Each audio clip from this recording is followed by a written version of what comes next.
చెప్తాను. దేవా, ఒకసారి ట్రా. త్వరలోనే ఓ మంచి ముహూర్తంలో ఇక్కడ పెళ్లి జరగబోతుందని నీకు తెలుసు కదా? తెలుసు. ఎవరి పెళ్లి? భారతిది. ఆ చెల్లి పెళ్లితో పాటు నీ పెళ్లి జరిపించాలని మా అభిమతం. ఆ అమ్మాయి ఫోటో చూశావా? చూశాను. వాళ్ళది రాజా కుటుంబం అట. నీ విషయంలో వాళ్ళకి ఏ సందేహం లేదు. అంతా భగవంతుని దయ. అరే తమ్ముడు, 1, 2 కాదు, 68 ఏనుగులున్న గొప్ప కుటుంబంరా వాళ్ళది. నీ పెళ్ళైన తర్వాత నేనే అక్కడికి వెళ్ళి ఆ ఏనుగుల విషయాలన్నీ చూసుకోవాలి. కానీ జాతకంలో ఏదో దోషం ఉందని మన జ్యోతిష్కుడు చెప్పాడు. అది పరిహారం చేయడానికి నువ్విక్కడే ఉండాలి. ఏంటి మాట్లాడవు? అది తాతయ్య. ఏ అందువల్ల నీకేమైనా ఇబ్బందా? నాకు చెప్పు, నీ మనసులో ఏముందో చెప్పు. అది మరి ఏంట్రా, నీ మనసులో ఎవరైనా ఉన్నారా? నేను ఒక అమ్మాయిని ఇష్టపడుతున్నాను. తనకి ఇష్టమే.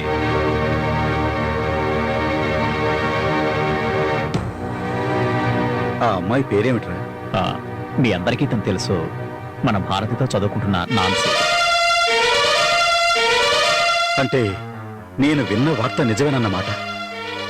ఓరి భగవంతుడా, నువ్వు చెప్తున్నది నిజమేనా దేవా? ఏమిటి నారాయణ ఇలా అంటున్నాడు? దేవా, నువ్వొకసారి ఇలారా.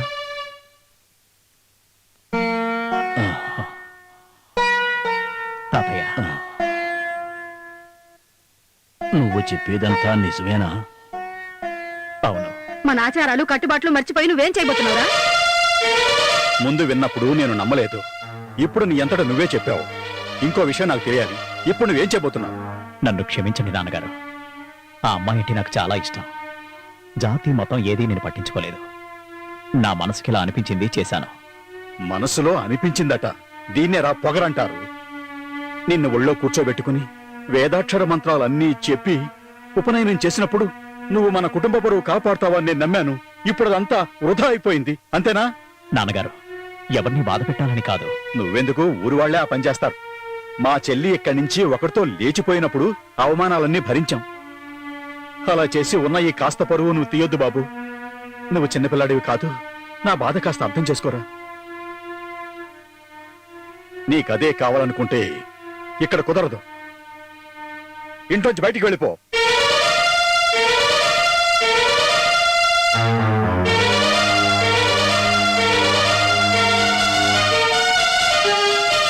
తమ్ముడు నాతోరా.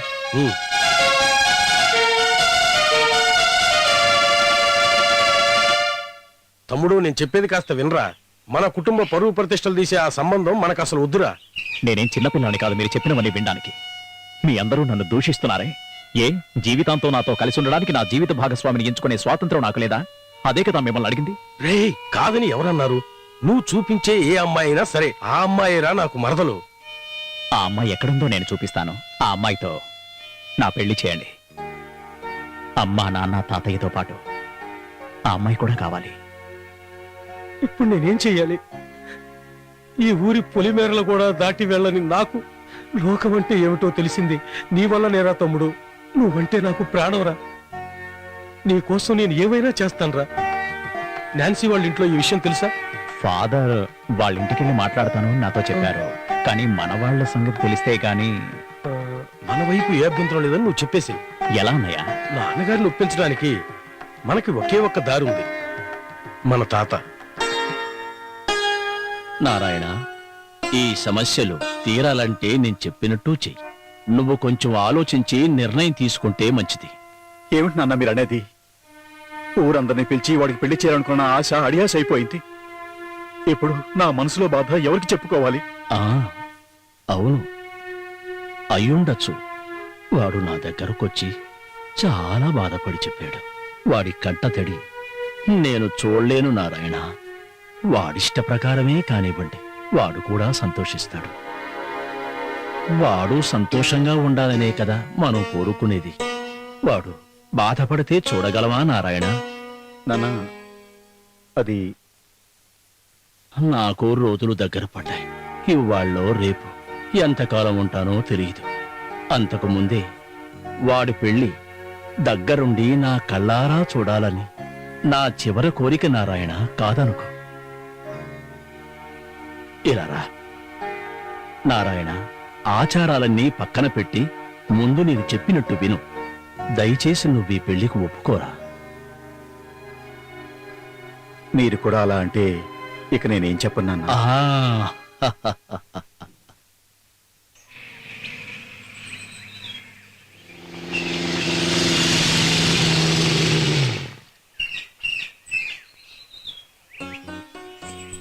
అమ్మాయి గారితో కొంచెం మాట్లాడే అవకాశాన్ని మాకు కల్పిస్తారా? మా మాటలు వినే తీరిక తమరుకుందా? తమరేమనుకుంటున్నారో సూటిగా చెప్పండి. అందరూ మనల్నే చూస్తున్నారు. ఈ స్థలం మర్చిపోయారా? అయ్యో, నేనెలా మర్చిపోతాను? ఇక్కడే కదా మన యుద్ధం మొదలు పెట్టాం. దానికి పరిహారంగా ఇక్కడి నుంచి కొత్త జీవితం మొదలు పెడదాం. బండికు బాస్, అర్జెంట్ గా 100 రూపాయలు ఇవ్వండి. దేనికి? ముందు డబ్బులు ఇవ్వండి, విషయం తర్వాత చెప్తాను. ముందు ఇవ్వండి సార్. అదే హ్మ్. మీరు ఆ రోజు బస్ స్టాప్ లో గొడవ పడ్డప్పుడు వీడు నాతో 100 రూపాయలు పెట్టి కట్టాడు. ఎందుకు? మీరిద్దరు లవ్ లో పడతారని. వాడు గెలిచాడు, నేను ఓడిపోయాను. ఇవ్వడానికి డబ్బు లేదు. ఆ డబ్బే ఈ డబ్బు తీసుకో. రేయ్, మీ పందెం వల్ల ఒక మంచి పని జరిగింది. చెడగొట్టడానికి మాత్రం పందాలు కట్టద్దే.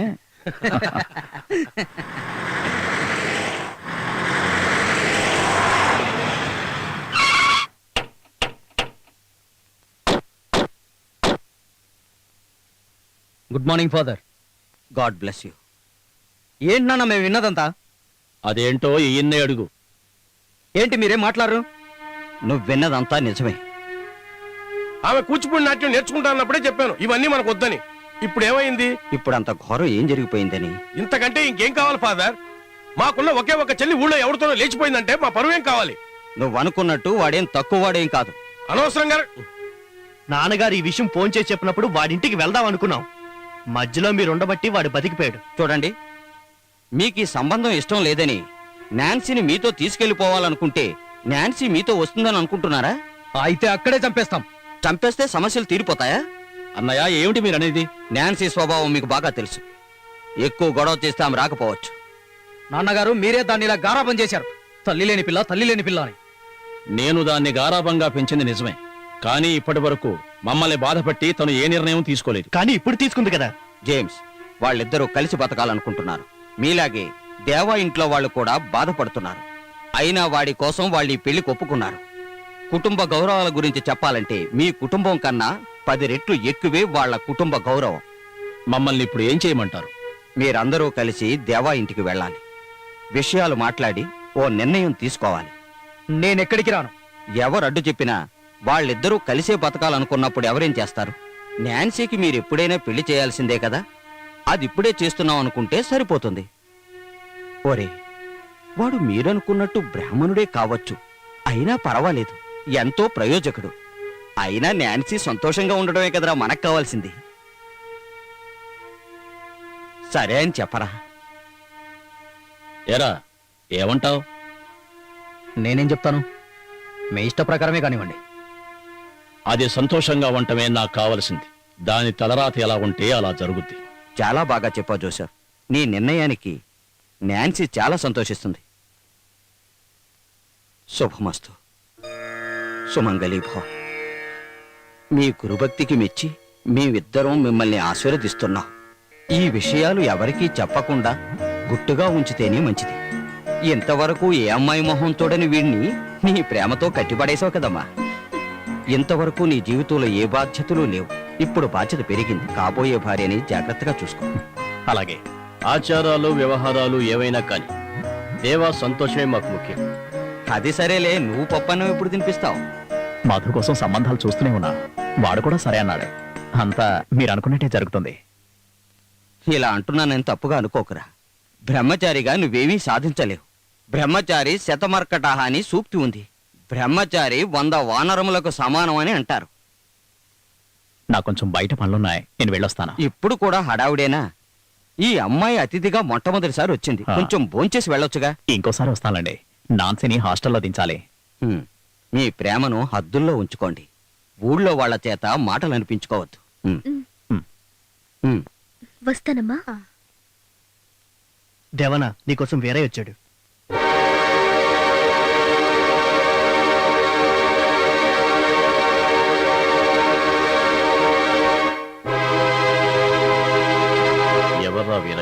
దేవన్న కోసం అప్పుడప్పుడు వచ్చి వెళ్తుంటాడు.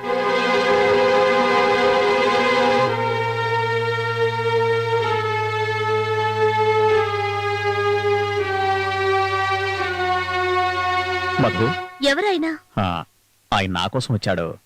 మధు, ఉమ్? నేను అర్జెంట్గా ఒక చోటుకు వెళ్ళాలి. ఊరెళ్ళాలా? ఎక్కడికి? కాకినాడ దాకా వెళ్ళొస్తాను. నాన్సీ పేరెంట్స్ వస్తుంటే నువ్వు లేకపోతే ఎలా? వాళ్ళు వచ్చేలోగా నేను వచ్చేస్తాను. నువ్వు మాత్రం ఇక్కడే ఉండు.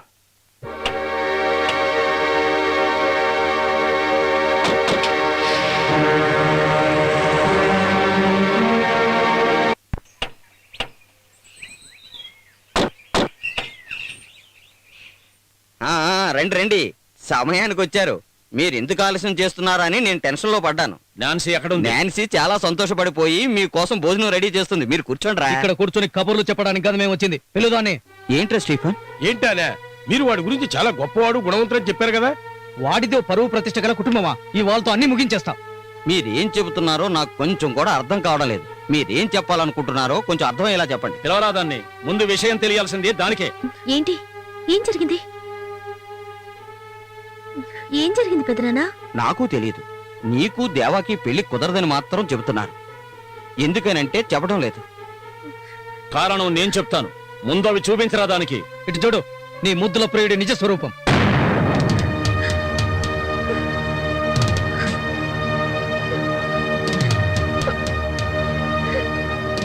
ఊళ్ళో ఉన్న వాడి సెకండ్ సెటప్ తో ఉన్న ఫోటో ఇది. మీకు పిచ్చకు మాట్లాడుతున్నారా? ఇదిగో మీరే చూసి చెప్పండి, ఇది నిజమో కాదు. లేదు, నేను నమ్మను. ఇంతకన్నా నీకేం రుజువు కావాలి? ఇక నీ ఆటపాటలు కట్టుబెట్టి మాతో బయలుదేరు. దేవా ఇంట్లో వాళ్ళు మన కోసం ఎదురు చూస్తున్నారు. ఇప్పుడు వాళ్ళకి నేనేం సమాధానం చెప్పాలి జోసఫ్?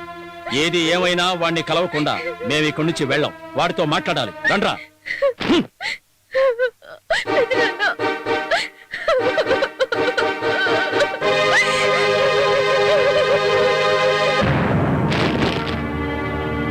ఓరి దేవుడా, నేను చూస్తున్నది నిజమా?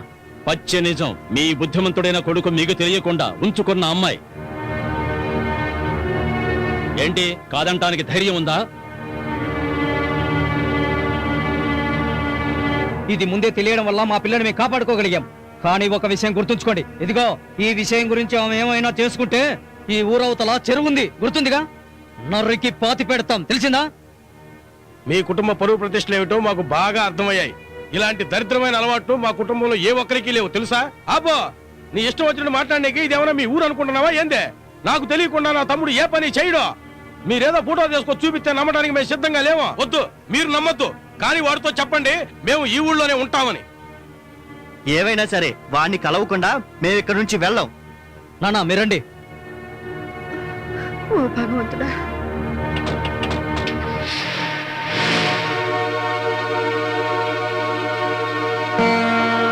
బాబు, ఈ విషయాలేవి మా నాన్నకు తెలియకూడదు.